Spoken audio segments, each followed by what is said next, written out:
Hello lovely people, I'm here today to answer your questions. Doobie doobie doobie doobie doobie doobie doobie doobie doobie doo. Doobie doobie doobie doobie doobie doobie doobie doobie Sophie Vlogs.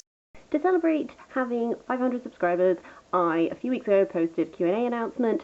Everyone who has asked me a question is, number one, extremely appreciated, thank you very much, and number two, you've all been entered into my draw to win a free book up to the cost of £15. All of your names are in this little jar, and at the end of this video I will pick a name out on camera, and then we'll find out who gets to win a book. Before then, I will actually answer your questions. Okay, I'm just gonna answer them in the order in which I got the notifications and put them in my little document. So, the first question comes from Mark, who is my dear friend and podcast co-host. Mark asked, what books make you think of your childhood and why?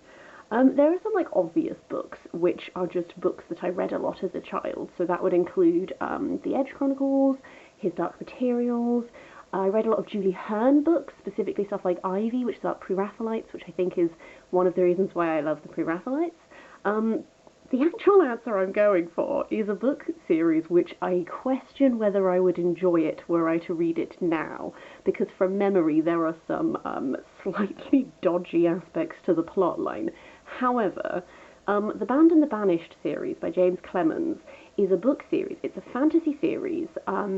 It's kind of focusing on this child called Elena who is a witch, and her magic is very closely tied to her blood and stuff like that. And essentially, it's like a very classic high fantasy series. There are different fantasy races.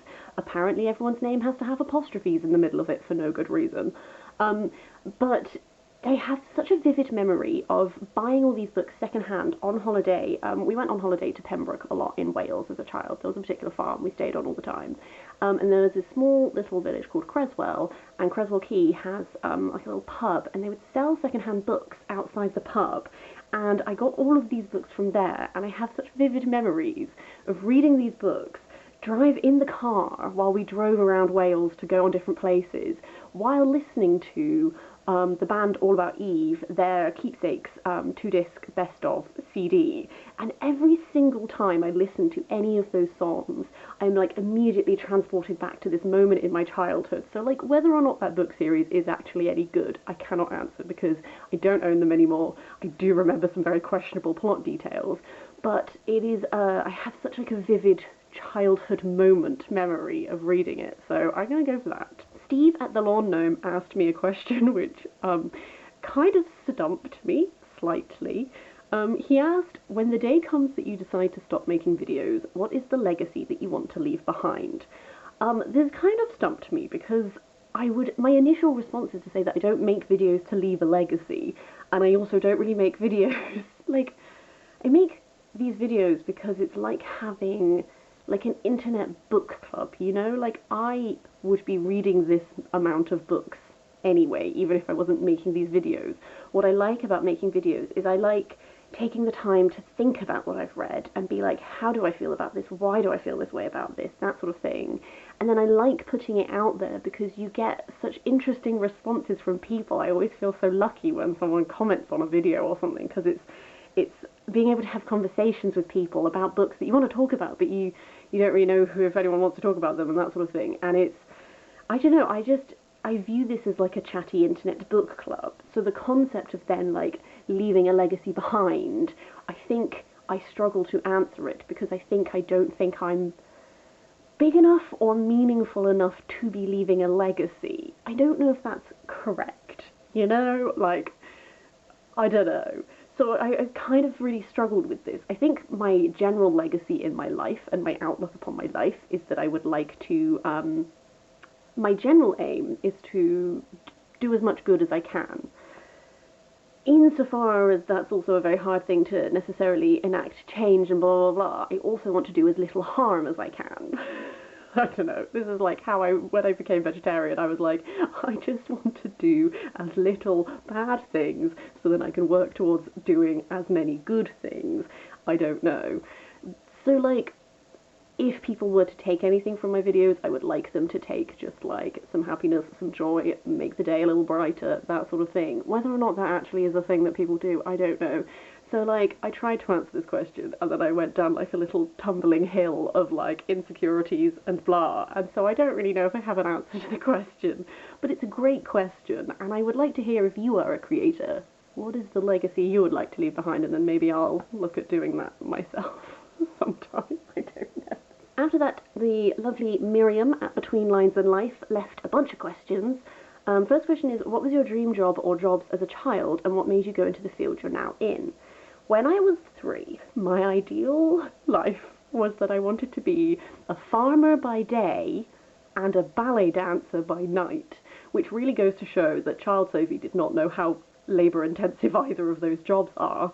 But that was like my dream. Then when I actually became slightly older, when I was in like primary school, I wanted to become like a carer or a teacher. I really wanted to like do something that involved giving back to people quite a lot. Publishing is a field that I obviously had always been interested in because I read a lot and I enjoy the process of creation of books and media and stuff.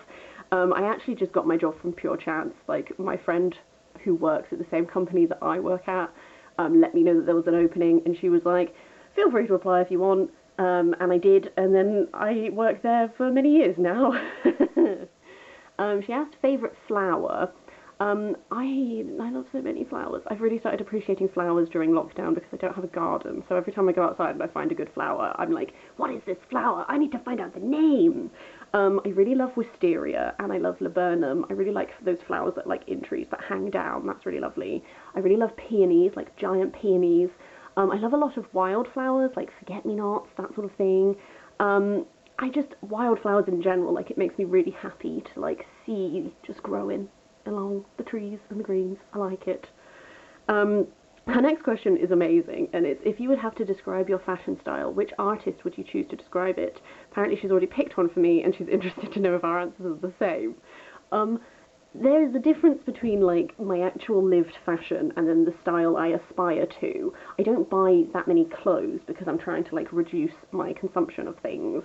So like I aspire to dress like a pre-Raphaelite, specifically some of the women in like Dante Gabriel Rossetti's paintings, because those are the paintings that really made me feel good about being a redhead when I was a child, because I like saw these beautiful redheads in like these gorgeous flowing clothes that were in like really like jewel tones that really like work with the ginge.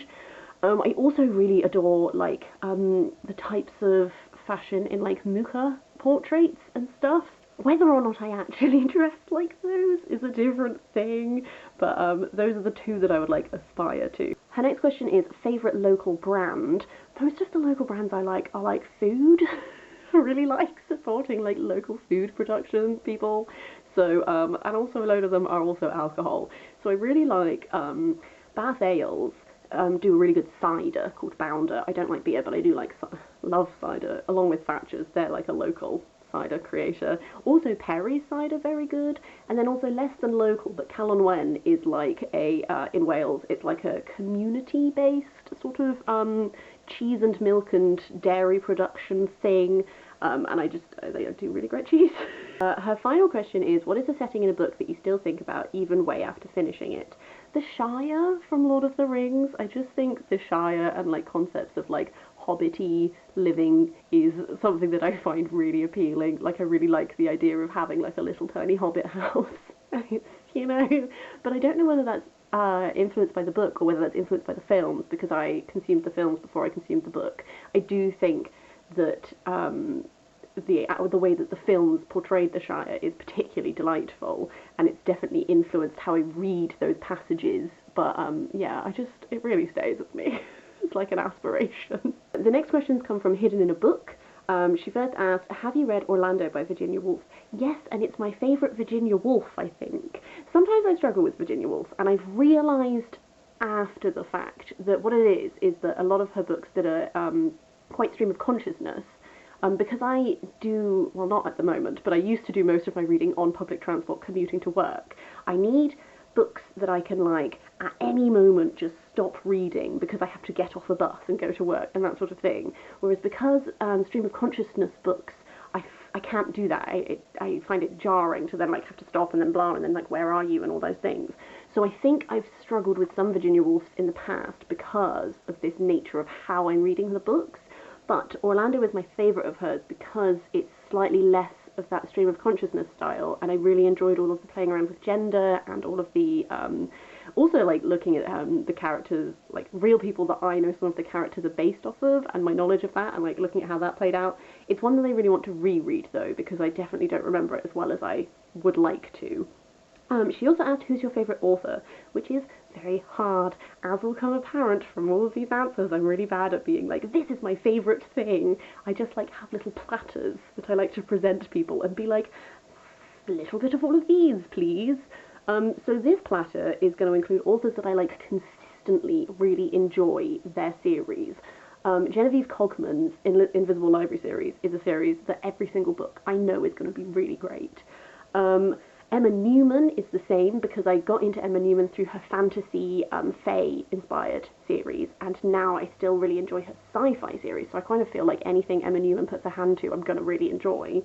Catherine M. Valenti I mentioned a number of times because she hops across genres a bit, which I enjoy, and every time she does a different genre, it might not always be my favourite book, but it's always something that's really interesting to read.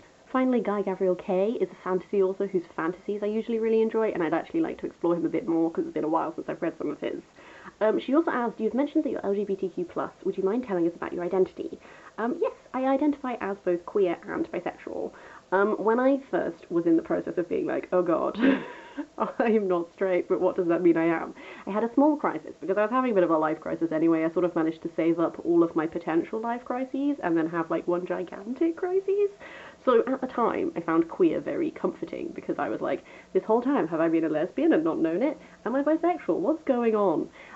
So queer is comforting, and I know that not everyone is comfortable with queer, and I see that and I respect that. However, just it's something that I find very useful, because all it tells you is like, it just doesn't involve going into any nitty gritty. I can just tell you I'm queer, and then you have to deal with that, because like I don't necessarily always want to be explaining myself to people, because I've got some really intrusive questions from telling people that I'm bisexual before in the past, whereas queer is just like, I'm not going to tell you anything else, you just have to deal with it. That said, I more recently have been like mulling over like, how do I feel about bisexual? How do I feel about pansexual? I always come back to bisexual because although I have the capacity to be attracted to all genders, I feel like gender/gender presentation like has attraction can feel different based on what that is. So I always settle with bisexual because to my mind, pansexual would be like, regardless of gender and gender presentation, all types of attraction feel the same. That might not be right. You might be sitting here as a pansexual person and be like, no, Sophie, that's not what it means. You know, identities are nebulous. That's how I feel right now. I'm much more chill about identities than I was, like, back in the day. Like, I just essentially had a small, like, crisis life breakdown at the time when I was also in the process of coming out to myself, and I got really, really stressed about feeling like I couldn't talk to anyone until I knew what I was, and that I could only be like, oh hi, I need to tell you that I'm this, rather than being able to just talk to people and be like, I don't know what I am, I don't know what's going on. So like, if I woke up tomorrow and I was like, actually, I feel like I really connect with pansexual much more, then I don't think it would be such a crisis for me to change that identity that it was back in the day. But yes. She also asked, do you have a favourite library? I really like John Ryland's library in Manchester. I have a number of friends who live in Manchester, so I go there quite a lot. And it's just like Google it. It's like out of a story. I just think it's gorgeous. And then she also asked, what do you like most about your local public library? My local public library is the one that is in the centre of Bristol, right next to the cathedral. One thing I really like about it, which has nothing to do with the actual contents, is that because it's right next to the cathedral, they've sort of tried to like mimic the facade so that it's the same sort of stone and that it like blends. It's like next to this big arch and stuff. I just think they've done like a really good job of like how it looks. But also, I just like that it's actually quite big. When I grew up, where I grew up, I had a much smaller public library because I grew up in like a small little towny villagey thing. And like I go to Bristol Library and usually like they've got what I want, slash I just like wander the shelves and find all these interesting things, so I like that about it. Next questions come from Matt at MCS Books. He says, if you could be any kind of biscuit, what would you be? I want to say a ginger biscuit because, lol. No, I like a really classic like chocolate digestive biscuit slash chocolate hobnob those are like a consistent fave. I literally had a whole conversation with my boyfriend last night about what biscuits would we be, because we're trying to buy a biscuit tin, and it was actually really overwhelming because it turns out I just really like biscuits. Maybe I'm a ginger biscuit, we don't know. He says, obviously I am currently in the depths of master's thesis hell. If you were to write a thesis now, what would your topic be and what sort of things would you write about? When I did my dissertation, and I've talked about it and I still haven't made the video series on it because I need to use a book that I've lent out and I will not be getting it back for the foreseeable because lockdown. But when I did my dissertation, I looked at the figure of Briseis from the Iliad, and I like traced her down through like English literary canon. And I sort of looked at how, like, the different times she's being written in, like, what do we draw from, like, attitudes towards women and blah, blah, blah. And then I sort of, like, ended on this rallying call where I was like, this is what I would like to see in the future of, like, this character's existence. And what's been really interesting, and which is, again, the reason why I haven't made this video series yet, is that a lot of these things that I was calling for, there's been a little bit more of those entering. Like, I feel like we're having a real moment for, like, looking back and writing back against women in mythology. I know a lot of other people have done theses and, like, dissertations and stuff on it. I do feel like maybe I would go back to doing something like that. Or maybe I'd go somewhere completely different. I don't know. I've always said if I had, like, all the money in the world, I would go back to university and I'd study art history, because I did an art history module in my first year and I had such a good time, but I couldn't do any more of it because I had an actual degree to do. And I do wonder if maybe I'd like to do something in that field instead. But I don't know. I've been out of academia for so long now that I'm like, I just don't know. He also asked, what children's book world would you most like to visit as your adult self now, and which would it be if you were still a child? As a child, I would have gone for The Edge from The Edge Chronicles, because the combination of, like, the really cool ideas and then also Chris Riddell's illustrations of it meant that I was just, like, obsessed. Now I struggle because I'm like, there's so many children's worlds which are really magical but also would be, like, kind of horrifying if you had to actually, like, go there, you know, because a lot of these books are about, like, overthrowing things or, like, wars, I don't know. Maybe Catherine M. Valenti's Fairyland, just because I think it would just be really cool to, like, see it in real life and then also be able to leave at any time that I get overwhelmed, maybe. The lovely Anna, who is a real-life friend, asked on Twitter, you're hosting a fictional dinner party for 4 characters. Who do you invite? I thought about this too much, because what I've done is I've not just picked characters that I like, I've picked characters that I think would have a cohesive dinner party with. So what I have gone for is I have gone for sort of like the librarian's dinner party. So I've gone for Rupert Giles from Buffy, because A, he's a librarian, B, he's full of all these like supernaturally knowledgey things. I've gone for Phryne Fisher from the Phryne Fisher Mysteries / Miss Fisher's Murder Mysteries show, because A, she's just absolutely fantastic in everything I love. B, she's like the detective in 1920s Melbourne. She's just sort of like amazing at everything and absolutely eccentric, and I love her. Evelyn Carnahan from The Mummy, because again, lovely librarian, Egyptology knowledge this time, and Irene Winters from the Invisible Library series, because she's a librarian, but this librarian is all about, like, they sort of maintain balance between all the many realities by finding obscure books that only exist in certain realities and bringing them back to the library and that sort of thing. I think these 4 would be able to draw out some really interesting conversations about all of their different areas of expertise, and I just think we'd have like the most like nerdy librarian-y dinner party, and I think it would be amazing. When it comes to food, she also asked, which fictional food do you serve? I initially thought of Studio Ghibli food because it always looks so amazing. Then I thought of ambrosia from Greek mythology, because, like, food of the gods, gotta be great. And then finally, I was reading Redwall when she asked this question, and all the food in Redwall is amazing. It's like elderberry wine, and like cheese wrapped in leaves, and like little like acorns with blah, and like, you know, like it's just like this dreamy, dreamy little foodie world. So like some combination of all of that, I think, would be delicious. Bryony at the Indecisive Readers asked, what book do you wish you could read for the first time again? I put down Record of a Spaceborne Few, which when I wrote this was a book that I was like, oh, I really want to reread this. I have literally just finished rereading this, and I do think I would like to reread it again for the first time, but specifically in this moment, because I had like a really weird but interesting reading experience in this time, and I'm going to talk about that more in my Myth Take wrap-up, but essentially I think it's a really interesting book to read during a pandemic, given that the start of the book is reacting to this catastrophe that happens, and then how do you like process that and deal with that as like a society and stuff. I just think that would be interesting right now. Sean at Pastori Time asked, what would your dream job be?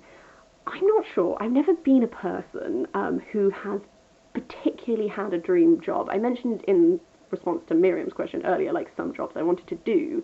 I've never been like, oh my god, I know the job I want and I'm going to go for it. I've sort of just like flitted and floated and ended up in a job that I like. I think I'm quite good at helping other people achieve their visions. So like something to do with editing type thing. I don't know. I feel like people sometimes ask me like, oh Sophie, do you write stories? Do you blah blah blah? And I'm always like, no, because I don't really have a story to tell. But I really like assisting other people with their visions and stuff. And I like to think that I'm quite good at like bouncing ideas off of and like helping editing processes. Cough cough, Anna, if you're watching this, I'm referring to you. My friend is writing a book. I keep trying to help. I don't know if I'm actually helpful. She also asked, what's your favourite thing about lockdown? I'm actually really enjoying getting to spend a lot more time with my partner. Because I work in the middle of nowhere, I used to spend a lot of time commuting to work on public transport. It's actually really lovely to be able to like eat dinner at the same time together and that sort of thing. So I know we're all going a little bit like odd being in our homes together the whole time, all day, but actually I just really enjoy having more time with them all the time.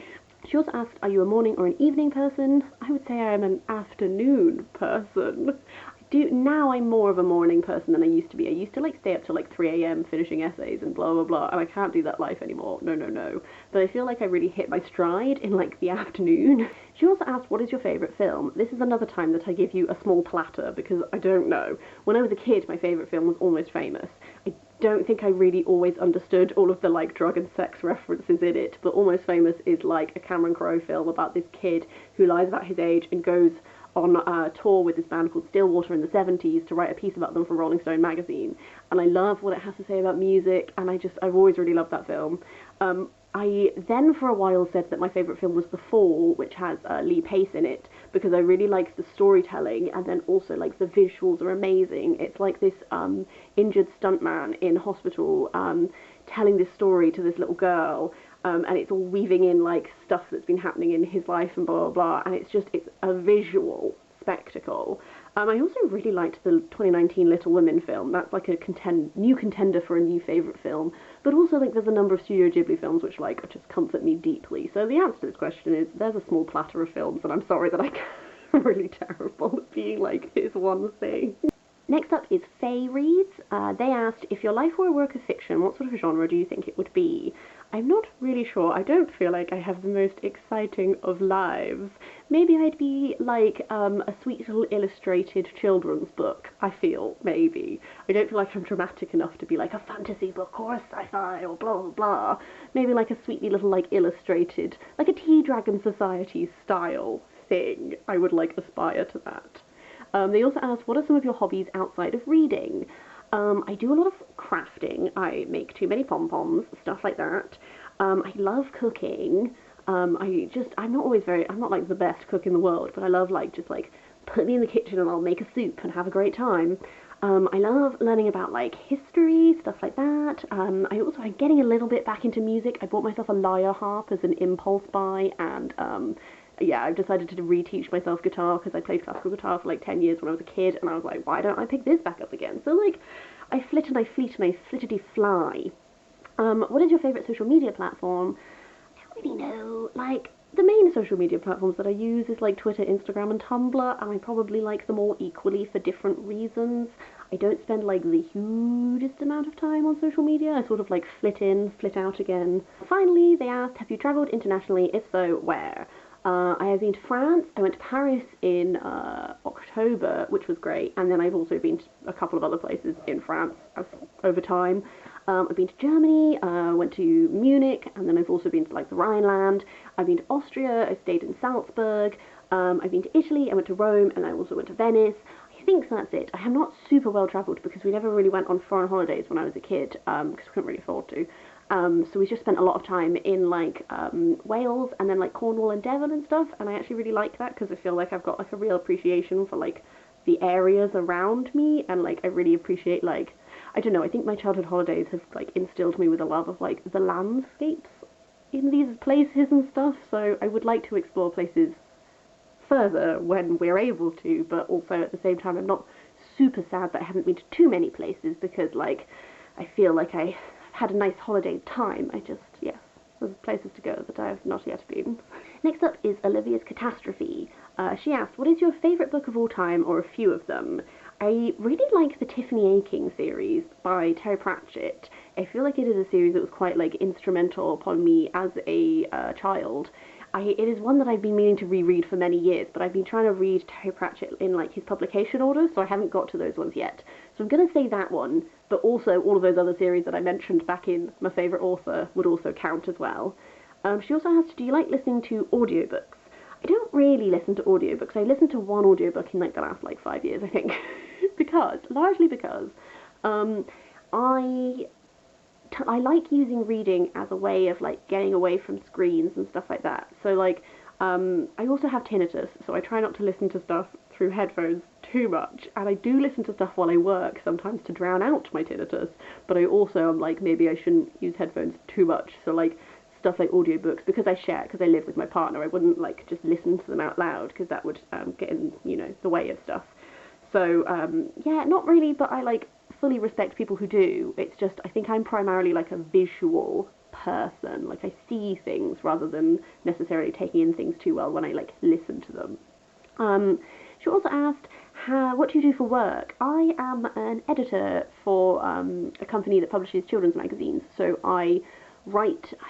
How many magazines do I write? I think I have like 9 magazines that like I'm in charge of, and that like I write and do all the organising, like booking stuff in and blah blah blah. That also, my job also includes like proofreading, and like a bunch of other stuff. But I really like my job. I like creating content for kids that is like educational but also like fun, and I know that magazines and stuff was something that I really enjoyed when I was a kid, so I quite like that I get to like be involved in making those for kids. And I like the brands that I work with. Back with that question of like what is your dream job, I like having a job where I like familiarize myself with a brand and encapsulating their tone and their voice and their messages and what do they prioritize and that sort of thing, and then like taking all of that information and like creating a thing. I really like that like process. I don't know, it's fun. She also asked, how did you become a reader? I kind of just became a reader because my parents have always been readers, so I grew up surrounded by books, and so it was kind of inevitable, I think. And then finally she asked, why did you start BookTube? Kind of on a whim. My friend Leah at Leah is Dudish was creating videos for a while, and then I think she tagged me in like a music tag or something, and I was like, you know what, let's just have a go. I think I've privated a bunch of videos from when I first started doing YouTube, just because like, I don't know. But I started off just vaguely making videos. Like I did a bunch of body positivity videos and stuff like that, which I've privated because there's just like, I don't know, I'm not comfortable with them being available to the general public anymore. But yeah, eventually I just fell into BookTube because I was like, I have so many book opinions. Let's make this a thing. So next up is Charlie over at Charles Heathcote, and he asked, do you have a favourite word? If so, what is that word? What does it mean? I actually have, and I brought it with me. I have this notebook which is full of words which I have noted down. Well, I haven't done it in ages actually, but it's full of loads of words that I find really interesting. And so I like write them down, and then I like wrote down their meanings next to them. So I have like a collection of favourite words. A word that I really like saying is cascade, because I like the k sound in it. Other words in this that are quite nice are like susurration, which is another nice word to say, effervescent, and I don't know. There's just loads of words in here, and sometimes I look at them and I'm like, why did I write these ones down? Other times I'm like, that's a word that I forgot existed. Like croquembouche is in here. Like, I make up a lot of words as well that encapsulate like meanings that I don't know, words that mean those things. So some examples of words that I have invented. One of them is bumpy. You know, if you see like a red panda and they're like tail, and you're like, God, I want to bump that baby. Bumpy. Things are bumpy. Another one is scrunkling. So if you're like in like peak comfort, you're having like a scrunkle moment and you're like scrunkling down in life. I feel like this is really revealing and probably not great, but like, I have a lot of sounds that mean a lot of things. He's also asked, is there anywhere you haven't travelled to on this planet that you would like to travel to? I'd really like to visit New Zealand. It's very far away. I just think it's a place that seems really interesting that I also like don't really know a huge amount about, so I'd really like to like learn more about New Zealand and then visit. There's a bunch of other places I'd like to travel, but that's the one where if someone was to be like, I will pay for you to go on holiday anywhere in the world, I would be like, let's go visit New Zealand. And then he asked, what are some of your favourite songs? This is so hard, but I'm going to go for just one. I'm going to say Silver Springs by Fleetwood Mac because that song has been so influential on me. I really love Fleetwood Mac. They're probably my favourite band, if we're being honest. And I love Stevie Nicks specifically, and I have like a real vivid memory of like the first time that I really listened to that song, because I listened to a lot of Fleetwood Mac growing up because my parents are very into like rock music and like 70s rock and like classic rock and that sort of thing. And I remember the first time I listened to Rumours and then was like, oh, this is what this album is. And it like connected because I knew it was like a really big album, but then I didn't realise that all these songs I knew, that's what that album was. I don't know, I'm into a lot of music, but I'm into a lot of like different genres of music, so I find it really hard to pick like a song because I'm like, well, here's my favourite like rock song, but then also what about like classical music, what about like pop music, what about like instrumental, what about like blah, and then I just like fall down a small rabbit hole of like music. I don't know. And then finally he asked, what are you currently reading? Is it good? I'm currently reading Wild Swans by Young Chang, which is incredibly good, but also like a bit of a lot because it's about three generations. It's about Young Chang and her mother and her grandmother. Her grandmother was a courtesan for a warlord in China. Her mother was a communist revolutionary, and then like she grew up within the Cultural Revolution and that sort of stuff. It is an immensely well-written book. It's very good. I'm getting a much better understanding of Chinese history. It's just that the particular type of period of Chinese history that it is also has a lot of hardship and a lot of suffering. So it's not the lightest book to read, but it is like an immensely good book. Yes. Eni on Twitter asked, what book is your comfort read that you go back and reread when you need a pick-me-up? One which is, I haven't reread it yet, but I think it is going to be one that I reread, which is Blue Horses by Mary Oliver, which is a poetry collection by Mary Oliver, which I read for the first time really recently, and it like so emotionally got me. I think Mary Oliver is going to be a poet that I find a lot of comfort in rereading. I need to get my hands on more of her stuff, and then I can go ahead and like reread them after I've actually read them for the first time, but I just like already know that that's going to be a thing. They also asked, who is your favourite Little Witch Academia girl? I've been watching Little Witch Academia. I'm one episode away from the end of series 1, and I don't know the name of them, but I really like the one who is like constantly like has weapons. Like I watched the episode where they're being like chased through the air by this big like creature, and she just like whacks out like a bloody machine gun, and I was like, you are in a tiny school for witches, where did you get this from? I also really like Lottie because like she's just like a little sweetie. I like all of them, to be honest with you. It's like the perfect little like comforty like little animated sweetness that I kind of need right now. Eni's final question is, if you could adapt any TV series or movie into a book, which would it be and who would you have write it? I would love to have a whole series based on Kiki's Delivery Service that is like done as a graphic novel and illustrated by someone like Katie O'Neill or someone like that, where it's just like these little adventures of this little witch. And there is a book out called Eva Evergreen, which I really want to get my hands on because I think that might be very similar to what that would be, but I haven't got my hands on it yet and I really want to. I just think like a really sweet like ongoing little witchy kind of cuteness would be lovely. Can you tell I really like cute little witches? Like between Kiki and then Little Witch Academia there's like a genre which I really enjoy. The final question comes from Kathy Trithart, and she asked, what is a book you adore that was originally not published in English? I'm going to go for The Murderer's Ape by Jacob Berzelius, which is a middle grade children's book. It was originally published, I think, in Swedish, and it's about this ape called Sally Jones, who is like an engineer who works on like a steamer ship, and then when her best friend the chief gets framed for a crime he doesn't commit, she like makes it her mission to go and prove his innocence, and she ends up traveling like all over the world, and she has all these adventures and blah blah blah, and it's just like it's a bit of a chunky children's book, but it's just like so immersive, and the world building is really great. You get really like sucked in, and I just think it's a really great book. Those are all the questions. I hope I've been vaguely concise. I've been trying not to make this too long because I'm really, really touched by how many people did actually ask questions. I really appreciate it. Thank you so much. And also thank you so much to everyone who's subscribed. Like, the whole point of this is that I wanted to like give something back to all of you lovely people who have recently subscribed.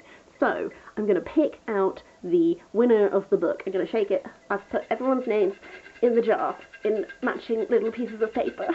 Looks like I'm making a cocktail. Okay. Da, da, da. It's Miriam. Hello, Miriam. I will be in contact and I will get a book shipped to you. By the time this goes live, I will have messaged you about this. But thank you again to everyone who did ask a question. I really, really appreciate it. You're all lovely little eggs, and you make my life better. I hope you're having the loveliest of days. I hope this video was not too long, and I hope you will see you next time. Words, what are they?